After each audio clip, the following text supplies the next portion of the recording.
Jio, Airtel, Vodafone, idea या सर्वांनी त्यांचे प्रीपेड आणि पोस्टपेडसाठीचे रेट वाढवल्यानंतर परत एकदा BSNLच्या रिवायवलच्या चर्चा सुरू झाल्यात. एकेकाळी बाजारामध्ये एक हाती सत्ता असलेली BSNL ही सरकारी कंपनी गेल्या काही वर्षांपासून तिच्या अस्तित्वासाठी झगडतीये. पण आता परत एकदा BSNL मार्केटमध्ये तिची मक्तेदारी सिद्ध करू शकतं असं दिसायला लागलेलं आहे. सगळ्या कंपन्यांनी त्यांचे दर वाढवल्यानंतर लोक BSNLकडे परत वळू शकतात असं त्यांचे एकूण नवीन प्लॅन्स बघितल्यानंतर लक्षात येते. आज आपण माहिती घेणार आहोत BSNLची, त्यांचे जे नवीन प्लॅन्स आलेले आहेत रिवायवलसाठीचे ते समजून घेऊयात. तसंच ही कंपनी अस्तित्वासाठी का झगडत होती यामागची कारणं सुद्धा आज आपण जाणून घेऊयात. नमस्कार, मी अरुणराज जाधव बोल व्हिडिओवरती तुम्हा सर्वांचं अगदी मनापासून स्वागत करतो. 2005 ते 2006 या काळामध्ये जेव्हा सर्वजण दूरदर्शनवरती क्रिकेट मॅच बघायचे तेव्हा ओव्हर संपल्यानंतर पहिली जाहिरात लागायची ती म्हणजे BSNLची आणि याच्यातून या कंपनीची मक्तेदारी आपल्याला दिसून येते. पण त्याच्यानंतर त्याने जे कृषी कार्ड्स आणले हे एकमेव त्यांचं पॉप्युलर प्रोडक्ट होतं. त्याच्यानंतर इतर कोणतेही पॉप्युलर प्रोडक्ट त्यांच्या मार्केटमध्ये आले नाही. जिथे कुणाचंही नेटवर्क नाही किंवा नव्हतं तिथं BSNLचं नेटवर्क आजही आहे. पण नंतर रेंज आणि सर्व्हिस यामुळे BSNL मागे पडलं. आता तुम्हाला विश्वास बसणार नाही, पण 2005 मध्ये BSNLचा मार्केटमधला हिस्सा हा 21% अधिकचा होता.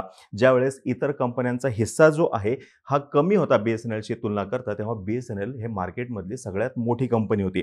आणि आजच्या दिवशी परिस्थिती अशी आहे की BSNLचा मार्केटमधला हिस्सा हा 10%हून कमी आहे आणि जिओ, एअरटेल, व्होडाफोन, आयडिया यांच्याकडे एकत्रितपणे 90%हून अधिकचा हिस्सा आहे.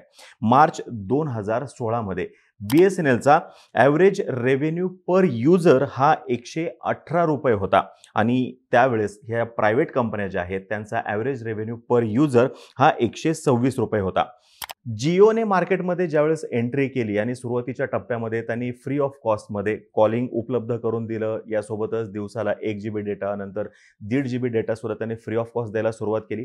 दीड वर्ष हे असंच सुरू होतं आणि नंतर त्यांनी त्यांचे पेड सर्व्हिसेस जे आहेत त्या लॉन्च केलेल्या होत्या. पण त्याच्यामुळं मार्केटमधल्या सर्वच कंपन्यांना फटका बसला होता आणि सर्वाधिक फटका बसला तो म्हणजे BSNLला. आता एक गोष्ट लक्षात घ्या की इतर ज्या कंपन्या आहेत प्रायव्हेट कंपन्या जिओ, एअरटेल, व्होडाफोन, आयडिया यांचा ॲव्हरेज रेव्हेन्यू पर युजर हा BSNL पेक्षा हा जास्तच आहे. नंतरच्या काळामध्ये या कंपन्यांनी त्यांचा ॲव्हरेज रेव्हेन्यू जो आहे हा वाढवत नेला, पण BSNLला ते काही शक्य झालेलं नाहीये. आता बघा परिस्थिती अशी आहे की या कंपन्यांचा ॲव्हरेज रेव्हेन्यू पर युजर जो आहे हा 150 रुपयांच्या पलीकडे गेलेला आहे.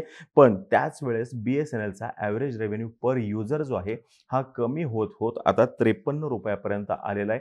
थोडक्यात काय तर ज्या प्रायव्हेट कंपन्या आहेत त्यांच्यासोबत स्पर्धा करता BSNLची दमछाक झालेली दिसून येते. 2006च्या आर्थिक वर्षामध्ये BSNLचा जो काही एकूण टर्नओव्हर होता हा 40,000 कोटी रुपयांच्या आसपास होता, जो की आता 2022च्या आर्थिक वर्षापर्यंत 19,000 कोटी रुपयांपर्यंत आलेला आहे.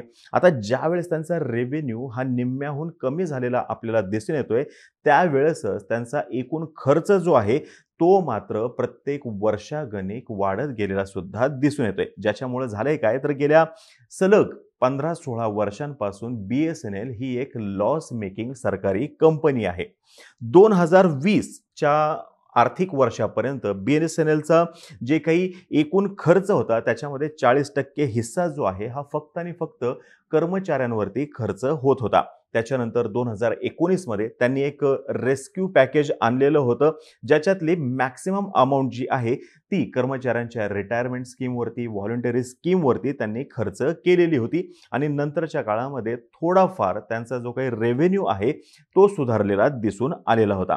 आता बघा जर का आपण बघितलं टेलिडेन्सिटी हा जर का आपण फॅक्टर बघितला, टेलिडेन्सिटी म्हणजे प्रत्येक 100 व्यक्तींमागं किती कनेक्शन्स आहेत हे जर का आपण बघितलं तर आपल्या देशामध्ये टेलिडेन्सिटी वाढण्यामध्ये BSNLचा सगळ्यात मोठा वाटा आहे आणि रुरल एरियामध्ये तर BSNLचं नेटवर्क हे स्ट्रॉंग असल्याचं आपल्याला माहिती आहे. वायर्ड नेटवर्क सुद्धा BSNLचं स्ट्रॉंग आहे. खरं बघायला गेलं तर वायर्ड नेटवर्कमध्ये BSNL ही एकमेव कंपनी आहे, इतर कोणीही प्रायव्हेट प्लेयर त्याच्यामध्ये नाही. मग ही टेली डेन्सिटी जी आहे ती येणाऱ्या काळामध्ये BSNLसाठी फार महत्त्वाचा फॅक्टर ठरू शकते असं सांगितलं जाते. आता BSNLच्या गोष्टी ज्या आहेत त्या चुकत गेल्या, म्हणजे रेव्हेन्यू ड्रॉप होत गेला, खर्च जो आहे तो वाढत गेला, कर्मचाऱ्यांवरचा खर्च वाढत गेला. मग त्यांनी व्हॉलंटरी स्कीम आणली, तरी सुद्धा सर्व्हिस आणि रेंज ह्या दोन्हीही गोष्टी त्यांच्या काही बदलल्या नाही.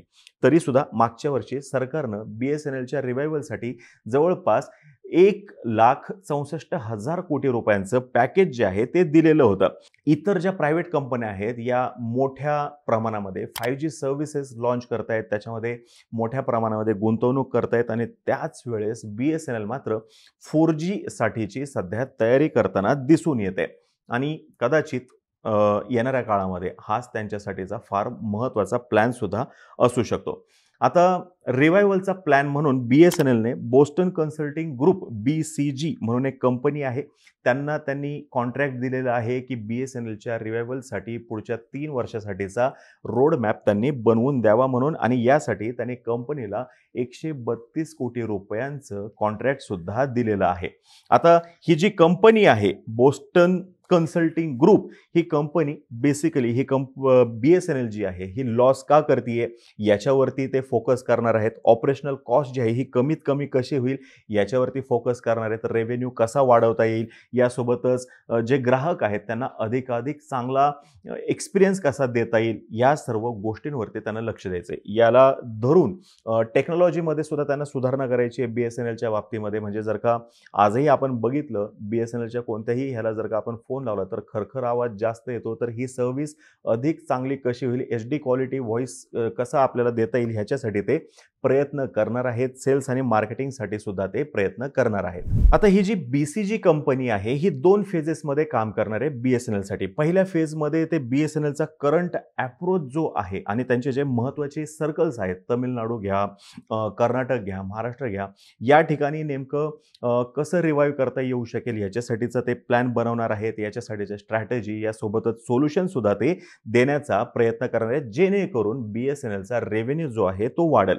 या कंपनीने टार्गेट ठेवलेलं आहे की BSNLचा रेव्हेन्यू जो आहे हा 35,960 कोटी रुपयांपर्यंत न्यायचा 2027-28 पर्यंत. आणि म्हणजे बघा सध्या जर का आपण बघितलं तर 20,000 कोटींच्या आसपास BSNLचा रेव्हेन्यू दिसतोय. तिथून त्यांना हे इथं न्यायचं आहे, म्हणजे जवळपास 80% ग्रोथ त्यांना अचीव करायची आहे. आणि फायनान्शियल इयर 2025 आणि 2027 या काळामध्ये त्यांना BSNLचा रेव्हेन्यू हा 20% वाढवायचा आहे. यासोबतच BSNLने BCG या कंपनीला शॉर्ट टर्म आणि लॉंग टर्म दोन्ही पद्धतीचे प्लान्स जे आहेत ते सुद्धा बनवायला लावलेले आहेत आणि प्रसंगी त्यांनी कंपनीला प्रतिवर्ष 5% इन्क्रीज देण्याचं सुद्धा ठरवलेलं आहे. आता तो त्यांच्या कराराचा भाग आहे. मग आता ते कसं वर्कआउट होईल ते आपल्याला येणाऱ्या काळामध्ये लक्षात येईलच. पण या कंपनीचा फोकस कशावरती असणार आहे तर BSNL जे आहे याची ऑपरेशनल कॉस्ट कशी कमी होईल आणि रेव्हेन्यू कसा वाढेल, सेल्स आणि मार्केटिंग ह्याच्यावरती सुद्धा ते भर देणार असल्याचं समोर येताना दिसतंय. मागील वर्षी जर का आपण बघितलं तर BSNLचा रेव्हेन्यू जो आहे तो 1.2% वाढलेला दिसून येतोय आणि त्यांचा लॉस जो आहे तो सुद्धा कमी झालेला आहे. 4,000 कोटींच्या आसपास त्यांचा लॉस आलेला दिसून येतोय. पण तरी सुद्धा गेल्या सलग 27 महिन्यांमध्ये जर का आपण बघितलं तर टोटल सबस्क्रायबर बेस BSNL साठीचा 88.06 मिलियन होता, जो की आता 26.2 मिलियन पर्यंत आलेला दिसून येतोय. थोडक्यात काय, ग्राहक हे दिवसागणिक BSNLला सोडून गेलेले दिसून येत आहेत. पण आता या खाजगी कंपन्या ज्या आहेत जिओ, एअरटेल, वोडाफोन आयडिया यांनी रेट वाढवल्यानंतर BSNLचे नवीन प्लान जे आहेत ते नवीन ग्राहकांना जोडू शकतात. BSNL सोबत ते येणाऱ्या काळामध्ये मोठ्या प्रमाणामध्ये सबस्क्रायबर बेस जे आहेत ते सुद्धा वाढू शकतात. आता त्यांचा प्लॅन जो आहे तो आपण मागेही सांगितलं होतं, 397 रुपयाचं त्यांनी एक रिचार्ज आणलेलं आहे, ज्याची व्हॅलिडिटी असणार आहे 150 दिवसांसाठीची, ज्याच्यामध्ये अनलिमिटेड व्हॉइस कॉलिंग सुद्धा दिलेलं आहे आणि दिवसाला 2 GB डेटा दिलेला आहे. इतर कंपन्या ज्या आहेत म्हणजे आजच्या दिवशी क्रमांक 1 ला आहे जिओ, त्याच्या पाठोपाठ आहे एअरटेल, क्रमांक 3 ला आहे वोडाफोन आयडिया. या तिघांचेही जरी आपण प्लॅन्स बघितले त्यांच्याशी तुलना करता BSNLचा हा जो प्लॅन आहे हा स्वस्त आहे. मान्य आहे 5G सर्व्हिस अजून सुरू नाही झालेली, तरी सुद्धा खूप सारे जण 3G आणि 4G वापरतायत. असा खूप काही फरक पडत नाही ह्याच्यामध्ये. त्याच्यामुळे निश्चितपणे हे जे प्रोडक्ट आहे हे BSNLचं रिवायवल करू शकतं असं सांगितलं जाते. आणि आपण सुद्धा सुद्धा अशीच अपेक्षा करूया की BSNLचे रिवायवल होणं हे गरजेचं आहे. कारण की मार्केटमध्ये काही मोजक्याच कंपन्यांची जर का मक्तेदारी झाली तर त्याचा भुर्दंड जो आहे तो ग्राहकांना सोसावा लागतो आणि गेल्या काही दिवसांमध्ये ते आपण बघितलेले. हे होऊ नये म्हणून BSNLचं रिवायवल हे फार गरजेचं आहे. आता ही माहिती जर का तुम्हाला आवडली असेल खाली कमेंट बॉक्समध्ये नक्की सांगा. तोपर्यंत आम्हा सर्वांचे व्हिडिओ जास्तीत जास्त लोकांपर्यंत पोहोचवा आणि चॅनलला सबस्क्राईब करायला तेवढं विसरू नका. धन्यवाद.